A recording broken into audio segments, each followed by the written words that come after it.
Shalom, Bapak, Ibu, Saudara-saudara yang terkasih di dalam Tuhan Yesus Kristus, yang dengan setia mengikuti program Bible Study online CK7.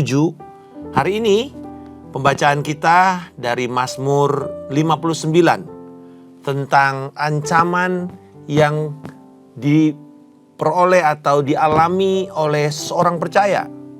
Juga yang datang dari musuh-musuh pribadinya, dan juga ancaman kekacauan dari kota sekitar mereka. Bahkan ketika terjadi serangan dari bangsa-bangsa asing.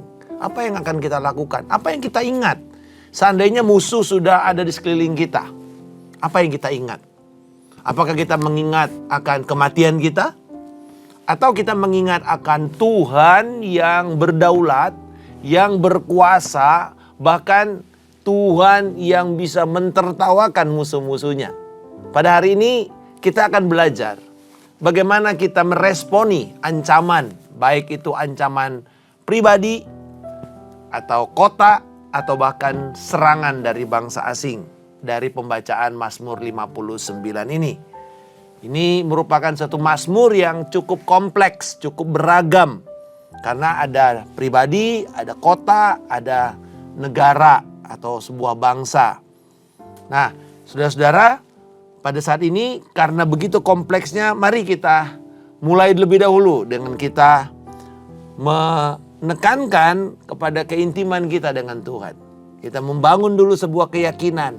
Kita kembalikan fokus kita kepada Allah yang menjadi kekuatan, pertolongan, dan yang menjadi pemberi kemenangan dalam hidup kita. Mari kita menyembah Tuhan pada saat ini. Oh, terpujilah Engkau, Tuhan penolong kami. Tuhan yang di dalam Kristus telah memberikan kemenangan kepada kami. Oh, biarlah nama-Mu Tuhan pada saat ini yang menjadi nomor 1 dalam hidup kami. Haleluya. Oh, terpujilah nama-Mu Tuhan. Thank you Jesus. Haleluya.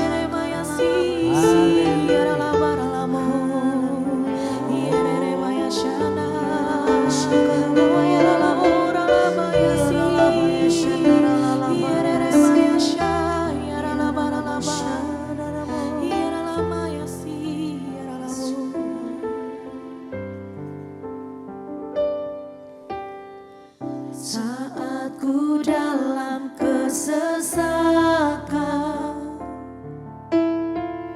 yang ku harap hanya Kau Tuhan. Amin. Inilah Tuhan doa kami.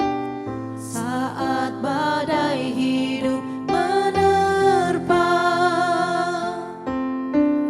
masih ada Tuhan bagiku.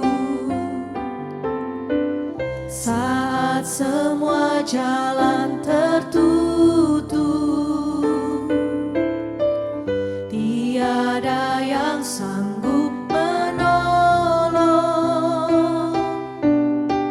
Saat air mata tercurah, masih ada Tuhan bagiku. Mari kita katakan. Penolongku hanyalah diri-Mu, penghiburku hanya Engkau Bapa-Ku, selalu menyertai hidupku. Kau Bapa-Ku yang setia. Penolongku hanyalah diri-Mu, penghiburku hanya Engkau Bapa-Ku, selalu menyertai hidupku. Kau Bapa-Ku yang setia.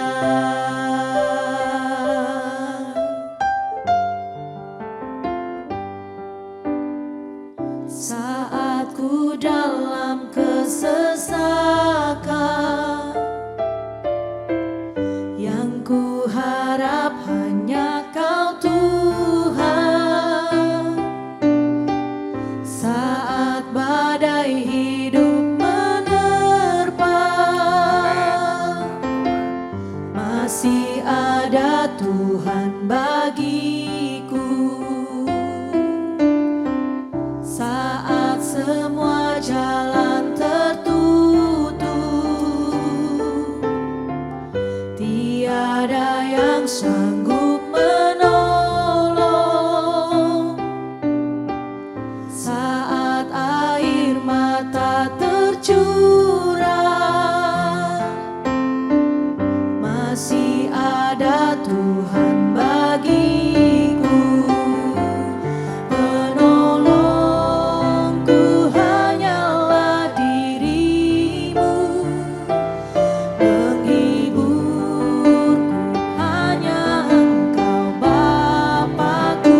kemenangan. Yesus memegangku dengan tangan kananmu. Yesus memberiku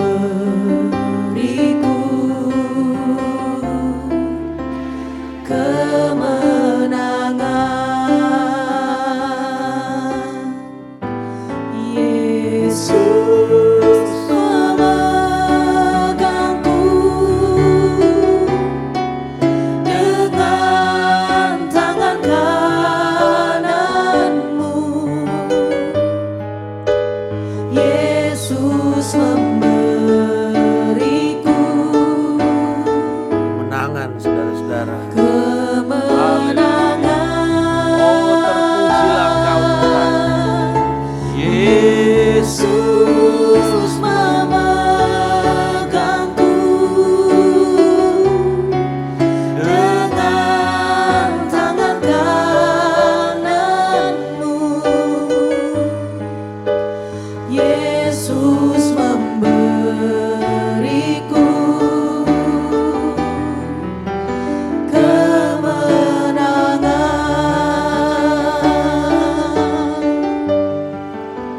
Yesus memberiku kemenangan.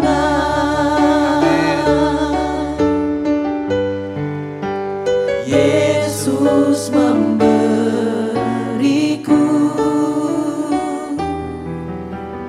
kemenangan. Haleluya, haleluya. Itulah yang menjadi dukungan dan seruan kami, Tuhan. Engkaulah Tuhan pemberi kemenangan. Di dalam Yesus Kristus kemenanganmu itulah kemenangan yang pasti. Kemenangan yang gilang gemilang. Dan biar pada hari ini Roh Kudus menyatakan kepada kami lewat firman-Mu membuka mata hati kami menjadi terang. Mengerti akan pengharapan yang terkandung dalam panggilan kami. Biarlah firman-Mu ini juga memberikan kepada kami keberanian bagi kami yang sedang mengalami tekanan dan ketakutan, ancaman. Bahkan juga kelegaan kepada kami yang mengalami kesesakan. Dan damai sejahtera kepada kami yang mengalami kebingungan. Kesembuhan bagi kami yang mengalami sakit dan kelemahan. Di dalam nama Tuhan Yesus Kristus kami berdoa. Amin. Saudara-saudara sekalian, Mazmur 59 ini adalah mazmur doa. Tetapi saya katakan cukup kompleks. Karena ini merupakan satu gabungan. Di situ ada doa pribadi, ada doa karena ancaman pengepungan dari sebuah kota, tetapi juga ada ungkapan tentang ancaman serangan pengepungan dari bangsa asing. Karena kalau kita membaca judul dan keterangan judul di ayat 1 dikatakan untuk pemimpin biduan menurut lagu jangan memusnahkan Miktam dari Daud ketika Saul menyuruh orang mengawasi rumahnya untuk membunuh Daud. Jadi ini seperti gambaran Daud sedang dikepung. Daud sedang diintai. Tetapi ada ungkapan lain. Makanya oleh para sarjana Alkitab Perjanjian Lama dikatakan sebagai mazmur kompleks atau mazmur yang rumit. Sebab ada kombinasi dari doa pribadi dari ayat 2 sampai 11. Tetapi dalam ayat 12 dikatakan ada ungkapan, ya Tuhan perisai kami. Perisai kami, bangsa kami, Allah yang memerintah keturunan Yakub dalam ayat 14. Nah ini biasanya dipakai untuk sebuah doa jemaat. Jadi dari pribadi tiba-tiba berpindah kepada jemaat. Bahkan juga kepada doa pertolongan ketika satu bangsa sedang mengalami ancaman. Dikatakan adanya ungkapan Tuhan Allah semesta alam, Jehovah Zebaot. Allah Israel dalam ayat yang ke-6. Biasanya kalau muncul ungkapan ini, itu biasanya adalah ungkapan dari satu bangsa. Jadi mewakili doa sebuah bangsa. Karena adanya ancaman serangan dari bangsa asing dalam ayat yang ke-6 sampai 9. Ini satu gambar tentang ancaman dari bangsa asing. Tetapi kalau kita mau melihat struktur daripada Mazmur ini sebenarnya cukup sederhana. Jadi satu sisi kompleks karena ada gabungan seruan doanya, tetapi secara struktur sederhana, yaitu dibagi tiga bait. Ibarat sebuah lagu atau puisi, ini 3 bait. Baitnya itu ditandai dengan marker atau pembedanya itu adalah kata selah. Selah di dalam Mazmur itu seperti kalau kita main musik adalah pause atau interlude. Interlude berarti dari satu bait ke bait lain itu ada sedikit lantunan, 1 atau 2 bar dari notnya untuk menjadi jembatan. Jadi seperti jeda, kalau kita ngomong ada jedanya, ada pause. Nah begitu ya, itu namanya sela. Jadi itu menjadi penanda dari satu bait ke bait yang lain. Nah kalau kita lihat di sini ada 3 sela, berarti ada 3 bait yang menjadi pembedanya. Yang pertama bait 1 ayat 2 sampai 6. Yang kedua bait 2 ayat 7 sampai 14. Dan bait 3 ayat 15 sampai dengan 18. Nah di dalam bait 1 dibuka dengan sebuah permohonan. Ini adalah Mazmur doa, berarti sebuah langsung dinyatakan dengan doa permohonan. Doa ini untuk menarik perhatian Yahweh terhadap keadaan. Jadi kalau kita melihat Mazmur doa selalu dimulai dengan doa, lalu doanya itu mengungkapkan apa yang sedang terjadi. Bagaimana Allah menjadi penolong di dalam kondisi itu. Apa yang menjadi persoalan adalah bahwa musuh-musuh yang dihadapi oleh pemazmur ini sedang bersekongkol melawan dia.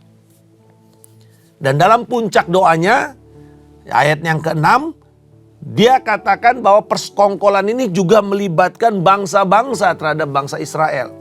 Berarti mungkin bahwa persekongkolan yang dilakukan oleh orang-orang yang sedang mengintai Daud ini juga dari bangsa lain. Atau ada orang-orang dari bangsa lain yang dipakai oleh Saul untuk menyerang dia. Dan dalam bait yang kedua, yaitu ayat 7 sampai 14, gambaran musuh itu diungkapkan seperti gerombolan anjing yang melolong dan mengelilingi kota. Jadi seperti sebuah pengepungan. Jadi masih seperti gambaran di dalam judul itu di mana Daud sedang diintai, jadi sedang dikelilingi, diawasi. Nah, perkataan-perkataan musuh mereka digambarkan seperti pedang, berarti perkataan yang sifatnya mengancam, mengintimidasi, yang siap untuk membunuh. Saudara-saudara, kita tahu bahwa kata-kata itu lebih tajam daripada pedang. Itu istilah itu sama diungkapkan di dalam Mazmur ini. Kata-kata mereka seperti pedang.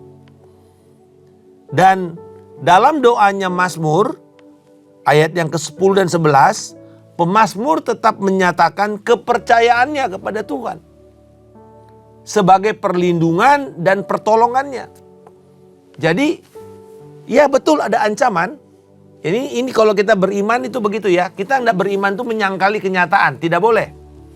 Iman yang benar adalah kita mengakui adanya fakta, adanya ketakutan, adanya ancaman, adanya musuh, adanya persoalan, ada sakit penyakit, adanya penderitaan, kesengsaraan, semua harus kita akui dulu. Waktu kita datang kepada Tuhan, kita katakan, Tuhan ini loh yang terjadi. Tetapi jangan mengakhiri hanya dengan kita terlena atau terpuruk di dalam keadaan. Tetapi akhirnya harusnya adalah deklarasi kepercayaan, keyakinan kita akan Tuhan Yesus yang menolong kita dan yang memberikan kemenangan kepada kita. Dan bait yang ketiga, yaitu ayat 15 sampai 18, menjadi bagian penutup. Nah, di sini ada yang menarik. Coba lihat, perhatikan. Ayat yang ke-7. Ayat yang ketujuh dikatakan, pada waktu senja mereka datang kembali, yaitu musuh-musuh yang seperti anjing tadi. Mereka melolong seperti anjing dan mengelilingi kota. Mereka melolong seperti anjing dan mengelilingi kota. Ayat 15. Pada waktu senja mereka datang kembali. Mereka melolong seperti anjing dan mengelilingi kota. Jadi dengan kata lain, sekarang kondisi yang tadi menjadi masalah itu, mari kita lihat apa perubahannya. Ya, apa perubahannya? Di ayat yang ke-10 dan ayat yang ke-18. Jadi kalau tadi bait yang kedua itu di ayat 10 dibilang begini. Ya kekuatanku, aku mau berpegang padamu sebab engkau, ya Allah, adalah kota bentengku. Aku mau berpegang kepadamu. Tapi sebenarnya terjemahan aslinya, aku mau engkau mengawasi aku. Aku mau engkau memperhatikan aku. Tapi coba lihat ayat yang ke-11. Mirip, tapi ada perbedaan. Ayat yang ke-18, mohon maaf, ayat yang ke-18. Ya kekuatanku, bagimu aku mau bermazmur. Tadi di sini, bagimu engkau adalah kota bentengku. Aku mau berpegang padamu. Aku mau berpegang padamu. Sekarang aku mau bermazmur bagimu. Saudara-saudara, ini menjadi sebuah perubahan di dalam sikap hati dan sikap doa. Yang tadi saya katakan, kita mesti mengakui kenyataan, lalu di dalam kenyataan itu bagaimana kita melihat Allah. Jadi perspektif ilahi atau perspektif yang biblikal selalu begini. Tadi ya, jangan menyangkali kenyataan. Tetapi kamu juga tidak boleh hanya sekedar menerima kenyataan lalu tidak berbuat apa-apa. Sewaktu kita melihat kenyataan yang buruk mungkin, mari kita melihat di mata Tuhan apa yang menjadi pertolongan Tuhan. Apa yang menjadi janji Tuhan terhadap persoalan ini. Apa yang menjadi iman kita terhadap persoalan ini. Dalam masalah Daud atau pemazmur di sini dikatakan, Tuhan, engkau yang memandang aku, engkau yang mengawasi aku, engkau yang menjadi pegangan hidupku. Itu ya, di ayat yang ke-10 tadi. Tetapi di akhir dari doanya terjadi sebuah perubahan besar. Bukan hanya dia mengatakan mengenai Tuhan engkau adalah peganganku, Tuhan engkau adalah pengawasku, tapi sekarang dia berpindah. Aku bermazmur bagimu. Saudara perhatikan apa perbedaannya? Dia membuat sebuah langkah lompatan kemenangan. Lompatan iman. Bahwa Tuhan, engkau memang betul ada ancaman, ada pengepungan dalam ayat 15 dan 16. Perhatikan, tidak menyangkali kenyataan. Tetapi kemudian dia membalas dengan mengatakan, aku menyanyikan kekuatanmu. Aku bersorak-sorai karena kasih setiamu. Itu tindakan iman. Itu tindakan iman. Jadi ini sebuah pernyataan iman bahwa sekalipun ada pengepungan, ada persoalan, tetapi Tuhan yang adalah kekuatan kita, kota benteng kita, pegangan kita, telah memberikan janji kemenangan. Dengan kata lain, Mazmur ini ingin mengatakan kepada semua pembacanya, pendengarnya, kalaupun kamu mengalami ancaman bahaya yang sampai menekan kamu, ingat hanya Tuhanlah pengharapanmu yang sanggup untuk memberi pertolongan dan kemenangan. Haleluya. Luar biasa. Ayat ini atau Mazmur ini memberikan kepada kita sebuah dorongan. Ku tidak takut bahaya, sebab Tuhan adalah penolongku. Kan begitu kita katakan dalam pujian kita. Ini bukan merasa kayak orang jago-jagoan gitu loh.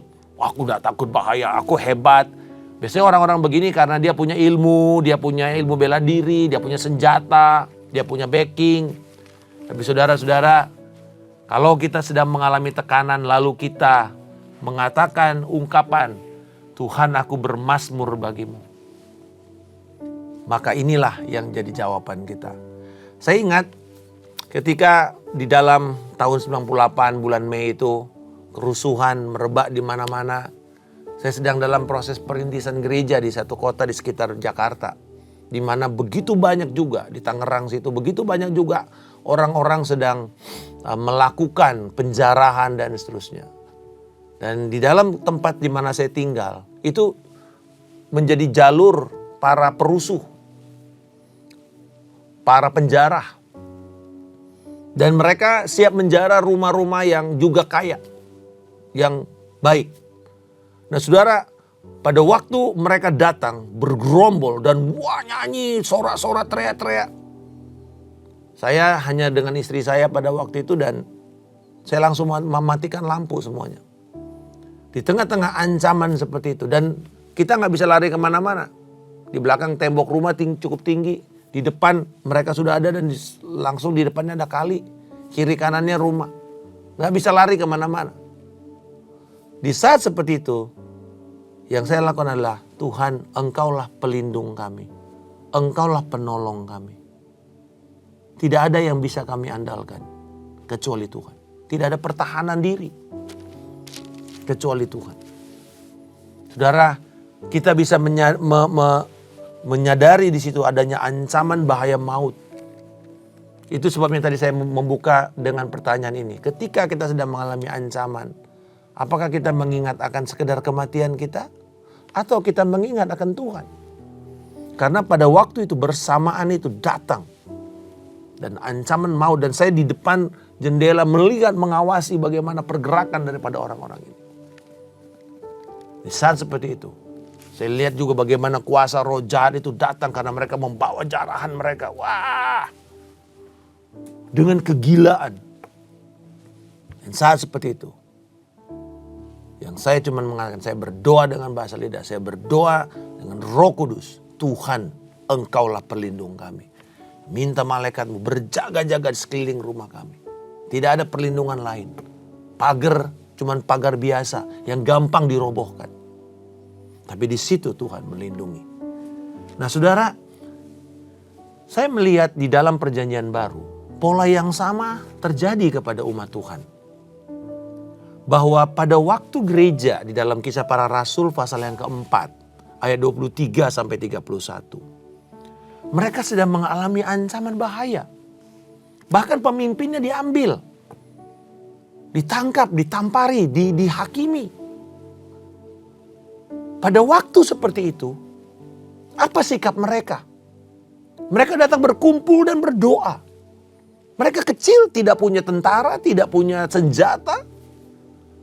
Mereka orang yang sedang teraniaya oleh kaumnya sendiri. Pada waktu itu mereka tidak bisa meminta pertolongan bahkan kepada otoritas Romawi. Karena ini urusan agama, orang Romawi gak mau tahu. Kamu berantem sendiri aja, begitu kira-kira. Dan di tengah-tengah seperti itu mereka berdoa. Apa doa mereka? Ternyata doa mereka bukan Tuhan, tolong kami mau binasa. Bukan. Perhatikan bahwa ketika mereka berdoa, mereka meminta kepada Tuhan untuk mereka diberikan keberanian. Mereka diberikan keberanian untuk memberitakan kebangkitan Yesus Kristus. Memberitakan firman Tuhan.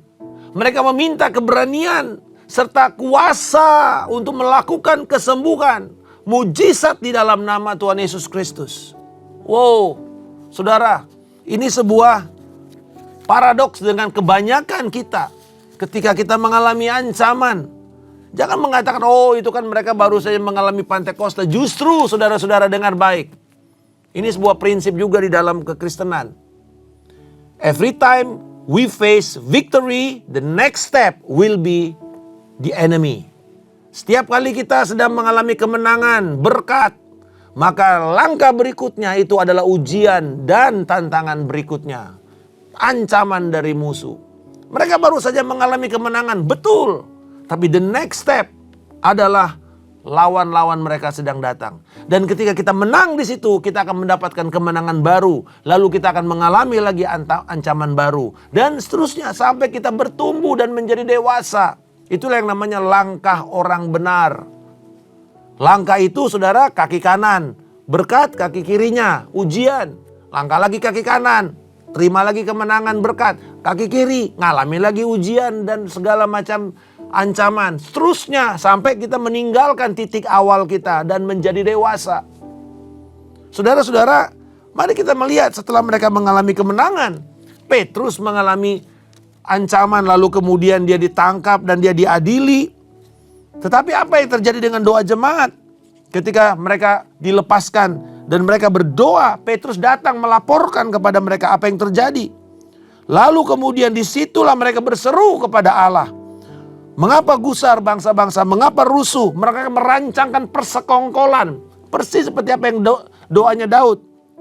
Bahkan sebenarnya ayat ini adalah kutipan dari Mazmur 2. Raja-raja dunia bersiap. Para pembesar-pembesar berkumpul melawan Tuhan dan yang diurapinya. Tapi saudara, pada waktu itu, dan mereka juga mengatakan, Tuhan, ini loh yang terjadi. Kota itu dan Herodes, Pontius Pilatus, bangsa-bangsa, suku-suku bangsa Israel melawan Yesus hambamu. Mereka mengatakan tentang kenyataan yang ada. Dan orang-orang yang engkau urapi. Lalu apa yang dikatakan? Ayat yang ke-28, 29. Sekarang ya Tuhan, lihatlah ancaman-ancaman mereka. Dilihat, sekarang minta Tuhan, lakukan intervensi. Lihat ancaman-ancaman mereka Tuhan. Kepada kami maksudnya. Lalu apa? Dan berikanlah hamba-hambamu keberanian sepenuhnya untuk memberitakan firman-Mu. Wow, luar biasa. Berikan kepada kami keberanian. Ulurkan tangan-Mu, artinya turunkanlah pertolongan-Mu. Turunkanlah kuasa-Mu untuk menyembuhkan orang. Adakanlah tanda-tanda dan mujizat-mujizat oleh nama Yesus hamba-Mu yang kudus. Saudara-saudara, doa mereka bukanlah doa seperti orang ketakutan. Tapi justru di dalam kondisi pengepungan itu Tuhan mereka minta keberanian. Minta Tuhan mengintervensi dengan mujizat, kesembuhan, tanda ajaib. Artinya mereka mau mengatakan, Tuhan, Engkau telah memanggil kami untuk memberitakan kebangkitan Yesus Kristus. Maka hari ini nyatakanlah itu, buktikanlah itu. Saudara lihat apa hasil doa mereka? Ketika mereka sedang berdoa, goyanglah tempat mereka berkumpul. Mereka semua dipenuhi dengan Roh Kudus. Mereka memberitakan firman Allah dengan berani. Wow. Jadi saudara-saudara, kita melihat di dalam Mazmur, ada kenyataan bagaimana pola itu kemudian digenapi di dalam gereja Tuhan. Dan seharusnya inilah yang menjadi cara kita meresponi ancaman bahaya dan pengepungan. Tuhan akan setiap hari siap sedia untuk menolong, mengulurkan tangannya yang perkasa. Memberikan kita keberanian, kepenuhan Roh Kudus, memberitakan Injil. Dengan tanda ajaib dan mujizat sebagai konfirmasi peneguhan pemberitaan Injil kita. Dan Tuhan menyertai kita. Kiranya firman ini akan mendorong kita semua. Walaupun ada ancaman bahaya, nyatakanlah itu kepada Tuhan. Jangan sangkali kenyataan, tetapi izinkan Tuhan menyatakan dirinya dan memberikan kepada kita keberanian. Sehingga pujian akan dinaikkan kepada Dia. Bapa, di dalam nama Tuhan Yesus Kristus, saat ini biarlah firman ini Tuhan akan menyemangati kami untuk terus melihat Kristus yang telah menang dari segala kuasa-kuasa kegelapan dan raja-raja dunia. Bahkan firman-Mu berkata di dalam Efesus pasal yang pertama Tuhan, ayat 20-21 Tuhan, bahwa Tuhan telah memberikan kepada kami kuasa yang jauh melebihi segala nama yang bisa disebut di muka bumi ini. Para penguasa, para raja-raja, dan Engkau telah berikan itu semua kuasa di bawah kaki Kristus dan kepada gereja-Mu Tuhan. Dan kami bersyukur bahwa kalau kami sebagai gereja Tuhan hidup di dalam otoritas firman Yesus Kristus, dan di atas firman itulah kami bertindak. Kuasa yang melampaui segala kuasa yang ada di dalam muka bumi ini sudah Engkau berikan kepada kami setiap orang percaya. Dan biarlah Tuhan, semua kami akan berjalan dengan kuasa ilahi ini ketika kami menundukkan diri, kami mentaati firman-Mu dan mengikuti tuntunan Roh-Mu. Di dalam nama Tuhan Yesus Kristus kami telah berdoa dan mengucap syukur. Haleluya. Amin. Salam kemenangan saudara-saudara. Tuhan Yesus memberkati kita semua. Shalom.